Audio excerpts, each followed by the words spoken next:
IT surgeon పేరు పెట్టారు. సర్లే రాజశేఖర రెడ్డి గారు ఏదో స్థాపించారు, తర్వాత చంద్రబాబు నాయుడు గారు పరిశ్రమలు తెచ్చారు. అలాగే మన జగన్మోహన్ రెడ్డి గారికి ఏంటంటే అన్నింటిలో ఫస్ట్ అన్నారు. రాష్ట్రాన్ని వెనకట్టడంలో కూడా ఆయనే ఫస్ట్ అని సంగతి ఆయన తెలియట్లేదు మాట. ఈరోజు హామీల్లో జగన్ గారు ఫెయిల్ అయ్యారు, పరిపాలనలో ఫెయిల్ అయ్యారు. అదంతా మైండ్ గేమ్ ఆడుతున్నాడండి. మళ్ళీ నేనే వచ్చేస్తానంటే సాధారణ ప్రజలు ఎలా బతుకుతారండి? ఒక వేలు ముద్ర కానీ తీసుకెళ్ళి పెడితే వాడికి ఏం తెలుస్తుంది సార్? ఇప్పుడున్న నాయకులు కూడా అప్పుడున్న నాయకులే, కానీ ఇప్పుడున్న జగన్మోహన్ రెడ్డి గారిని ప్రసన్నం చేసుకోవాలంటే వ్యక్తిగత దోషంలో తప్పనిసరి. అభివృద్ధి అయితే శూన్యం అండి. ఇక్కడ విశాఖపట్నం చూస్తే వచ్చిన పరిశ్రమలు కూడా అన్నీ వెనక్కి వెళ్ళిపోయాయి. హెచ్ఎస్బీసీ అయినవ్వండి, హెచ్ఎస్బీసీ ఒక లెక్కల్లో పరిగెట్టేదండి. ఈరోజు అసలు హెచ్ఎస్బీసీ అనే ఊసే లేదండి. జనాలు ఎవరో కూడా ఆడు ఏం తెస్తున్నాడో, ఏం అభివృద్ధి చేస్తున్నాడో అది ఏం చూడట్లేదు. ఒక్క పథకాలు ఇచ్చేస్తున్నాడా, అకౌంట్లో పడిపోతున్నాయని చూస్తున్నారు తప్ప ఇవాళ రెండు కూడా అభివృద్ధి సంక్షేమం రెండు కూడా ఒకే లైన్లో తేవాలి. అది ఉండి ఇది ఇచ్చినా ఇవ్వకపోయినా సరే ఇంకా అభివృద్ధి లేకపోతే ఇంకేంటండి, ఒక్క పరిశ్రమలు లేవు అనకూడదు. కానీ ఐటీ కంపెనీలు అన్నీ వెనక్కి వెళ్ళిపోయినాయి. ఐటీ సర్జన్ పేరు పెట్టారు. సర్లే రాజశేఖర రెడ్డి గారు ఏదో స్థాపించారు, తర్వాత చంద్రబాబు నాయుడు గారు పరిశ్రమలు తెచ్చారు. కనీసం ఒక్క పరిశ్రమ కూడా అక్కడ లేదు. ఇన్ఫోసిస్ అని ఆల్రెడీ ఉన్న కంపెనీకి దాన్ని మళ్ళీ ఓపెనింగ్ చేశారు. ఈయన అంత దమ్ము లేదండి. మాటల్లో ఉన్నంత దమ్ము చేతల్లో లేదు జగన్మోహన్ రెడ్డికి. క్లియర్గా అర్థమవుతుంది. 4 ఏళ్ళ పాలన మనం చూసాం, ఇంకా 3 నెలలు ఉంది. దీనికి జనాలే సమాధానం చెప్పాలి. ఇంకా ఆయన ఏదో చేస్తాడు, ఇంకా ఒక్క ఛాన్స్ అని అర్హత పోగొట్టుకున్నాడు కదా. అదంతా మైండ్ గేమ్ ఆడుతున్నాడండి. మళ్ళీ నేనే వచ్చేస్తానంటే సాధారణ ప్రజలు ఎలా బతుకుతారండి? అన్ని రేట్లు పెంచారు, ప్రతి దాని మీద ట్యాక్సులు పెంచేశారు, కరెంట్ బిల్లులు పెంచారు. ప్రతిదీ పెరుగుకుంటూ పోతే ఒకప్పుడు పేదవాళ్ళు 10,000 రూపాయలతో ఇల్లు గడిచేదండి. ఈరోజు 25,000 ఉన్నా గడట్లేదు. ఎగ్జాంపుల్ అదే. అంటే చాలామందికి మీరు 100 మందిని అడిగితే 100లో 90 మంది ఇదే చెప్తారు.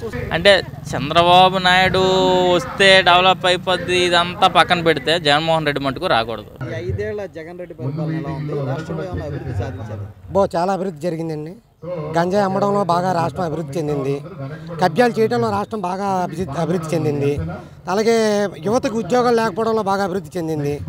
అలాగా చాలామంది పనులు లేక భవన కార్మికులు రోడ్డును పట్టడంలో అభివృద్ధి చెందింది రాష్ట్రం.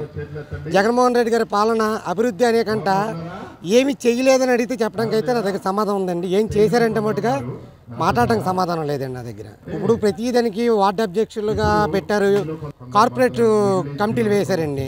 రెడ్డి సామాజిక వర్గానికి ఉన్నాయి తప్ప కానీ ఎవరికైనా బీసీలకు కానీ ఇంకా వేరే క్యాస్ట్ వాళ్ళకి ఎవరికైనా ఉన్నాయో చూపించమనండి. అంటే సార్ ఇప్పుడు మీకు చదువుకున్న వాడికి తెలుస్తుంది సార్ అభివృద్ధి ఏంటనేది, రాష్ట్రంలో ఎటువంటి లెక్కలు ఉంటాయి ఏంటనేది. ఒక వేలు ముద్ర కానీ తీసుకెళ్ళి పెడితే వాడికి ఏం తెలుస్తుంది సార్? అలాగే మన జగన్మోహన్ రెడ్డి గారికి ఏంటంటే అన్నింటిలో ఫస్ట్ అన్నారు. రాష్ట్రాన్ని వెనకట్టడంలో కూడా ఆయనే ఫస్ట్ అని సంగతి ఆయన తెలియట్లేదు మాట.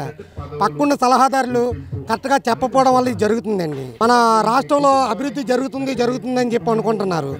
రాష్ట్రం అభివృద్ధి జరిగిందని చెప్పి ఏ రోజైనా మన జగన్మోహన్ రెడ్డి గారు మీడియా సమావేశం ఎప్పుడైనా పెట్టరండి. ఎందుకంటే ఆయనకి భయం.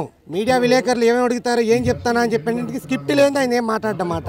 ప్రజలందరూ వ్యతిరేకం చెంది ఎప్పుడే వీడిని కింద దించుదామా అని చెప్పని చూస్తున్నారండి. ప్రతి ఒక్కరికి నేను చెప్పుకుంది ఒకటేనండి, ఓటు హక్కు వినియోగించుకోవడం మన భారతీయులుగా మన హక్కు అండి. ఆ హక్కుని చాలామంది ఓటు వినియోగం చేయట్లేదు. వినియోగం కరెక్ట్గా చేసుకుంటే ఇలాంటి ఎదవలు వచ్చి మనల్ని వెళ్ళరండి. నేరస్తులు, భూ కబ్జా చేసేవాళ్ళు ఇలాంటి వాళ్ళు వచ్చి మన రాష్ట్రాన్ని దోచుకుంటున్నా మన నెత్తి మీద కుంపట్లా కూర్చుంటున్నారండి. ఇది నేను ఖండిస్తున్నాను ఒక దేశ పౌరుడిగా. చాలామంది జగన్మోహన్ రెడ్డి గారు అభివృద్ధి అంటున్నారండి. మన ప్రజల్లో కూడా కొన్ని తప్పులు ఉన్నాయండి. ఎందుకంటే వాళ్ళు మీటింగ్లు పెడితే వెళ్ళిపోతున్నారు ఇదే ప్రజలు, వీళ్ళు తెలుగుదేశం వాళ్ళు పెడితే వచ్చేస్తున్నారు ఇదే ప్రజలు, జనసేన వాళ్ళు మీటింగ్ పెడితే జనసేన మీటింగ్కి వెళ్ళిపోతున్నారండి. ప్రజలు మారాలండి. ఓటర్ మారితే అప్పుడు ఇలాంటి తప్పులు జరగవని నేను అనుకుంటున్నానండి. ఈరోజు జగన్మోహన్ రెడ్డి గారి హామీలు అమలు చేశారా లేదా అనేది ప్రజల కన్నా కూడా వైఎస్ఆర్సీపీ నాయకులకు బాగా తెలుసు. ఎందుకంటే వైఎస్ఆర్సీపీ నాయకుల్లో జగన్మోహన్ రెడ్డి గారు కొత్తగా ఇప్పుడు ఏం పెట్టారు, వైనాట్ 175. ఈ వైనాట్ 175 పక్కన పెడితే ఉన్న ఎమ్మెల్యేలు ఎంపీలు రాజీనామా దిశగా వెళ్తూ ఉన్నారు. వాళ్ళ మనసుకు తెలుసు. మరి వాళ్ళ సొంత పార్టీలోనే వాళ్ళు బయటకు వచ్చేస్తున్నారంటే హామీలు ఎంతవరకు పనిచేస్తున్నాయి, హామీలు ఎంతవరకు వెళ్ళినాయి అని. ఈరోజు అమ్మఒడి పెట్టారు, అది అందరికీ లేదు. అలాగే వృద్ధాప్య పింఛన్లు పెట్టారు. కొంతమందికి అంత ఉంది, కొంతమంది లేదు. ఈరోజు హామీల్లో జగన్ గారు ఫెయిల్ అయ్యారు, పరిపాలనలో ఫెయిల్ అయ్యారు. ఈరోజు జగన్మోహన్ రెడ్డి టోటల్గా ఆయన సొంత పార్టీలో ఉన్న నాయకుల దృష్టిలో కూడా జగన్మోహన్ రెడ్డి గారు ఫెయిల్ అయింది. ప్రజలు వైఎస్ఆర్సీపీ నాయకులకు చెప్తున్నారు, అది మనందరికీ తెలుసు. సార్, ఇప్పుడు వైసీపీ నేతలు కానీ, మంత్రులు కానీ, ఎమ్మెల్యేలు కానీ ప్రజా సమస్యల గురించి మాట్లాడకుండా వ్యక్తిగత దోషణలు చేయడంపై మీ అభిప్రాయం?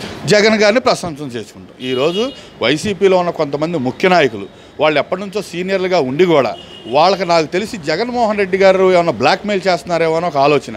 ఎందుకంటే ఈరోజు జగన్మోహన్ రెడ్డి గారిని ప్రసన్నం చేసుకోవాలి, జగన్మోహన్ రెడ్డి గారిని ఆనందపరచాలి, మా సీట్లు, మా పదవులు, మా మనుగడ పదిలంగా ఉండాలి అంటే వ్యక్తిగత దోషాలు ఎవరైతే బాగా చేస్తారో వాళ్ళకి వైఎస్ఆర్సీపీలో పెద్దపీట. ఎప్పుడైతే ఒక పద్ధతి లేకుండా ఒక రాజకీయ విమర్శలు ఎప్పటి నుంచో ఉన్నాయి. పాత రోజుల్లో తెలుగుదేశం పార్టీలో చంద్రబాబు నాయుడు గారు ఉన్నా, అలాగే కాంగ్రెస్ పార్టీలో రాజశేఖర రెడ్డి గారు ఉండి మహారాజకీయాలు చేశారు. కానీ ఇటువంటి వ్యక్తిగత దోషంలో వైఎస్ఆర్సీపీ వచ్చిన తర్వాతే ఇప్పుడున్న నాయకులు కూడా అప్పుడున్న నాయకులే. కానీ ఇప్పుడున్న జగన్మోహన్ రెడ్డి గారిని ప్రసన్నం చేసుకోవాలంటే వ్యక్తిగత దోషంలో తప్పనిసరి, అది వాళ్ళకి మ్యాండేటరీ అయిపోయింది, తప్పనిసరిగా తిట్టాల్సి వస్తుంది. పార్థసారథి గారు వెళ్ళిపోతాం మాట అన్నారు. సార్, మీరు ఎందుకని వైసీపీ నుంచి వెళ్ళిపోతున్నారు అంటే, నేను అందరిలాగా బాగా తిట్టలేను, నేను అందరిలాగా చేయలేని సాక్షాత్తు వాళ్ళ ఎమ్మెల్యే అనే చెప్పున్నారు. అసలు జగన్మోహన్ రెడ్డి గారు ప్రత్యేక హోదా కానీ ఏదైనా కానీ ఎప్పటి నుంచో చెప్పారు. జగన్మోహన్ రెడ్డి గారు వాళ్ళ మేనిఫెస్టోని ఏమన్నారు? జగన్మోహన్ రెడ్డి గారు వాళ్ళ మేనిఫెస్టోని ఒక బైబిల్తో, ఒక ఖురాన్తో, ఒక భగవద్గీతతో, 3 పవిత్ర గ్రంథాలతో పోల్చారు. ఈరోజు అందులో ప్రత్యేక హోదా తేటం అనేది కూడా కాదండి ఆయన అందే. ప్రత్యేక హోదా మెడలుంచి మరీ తీసుకొస్తామన్నారు. మెడలుంచింది లేదు, తెచ్చింది లేదు. ఈయన మెడలుంచుకోకుండా ఉంటే చాలు అన్నట్టుంది. ఈరోజు నరేంద్ర మోడీ గారు ఒక చూపు చూశారంటే జగన్మోహన్ రెడ్డి గారు వణికిపోతున్నారు. నరేంద్ర మోడీ గారిని ప్రసన్నం చేసుకుంటాకే చంద్రబాబు నాయుడు ఉన్నాడు, పవన్ కళ్యాణ్ ఉన్నాడు. నరేంద్ర మోడీకి ఎదురు నుంచొని ప్రజల పట్ల నిలబడుతున్న పార్టీ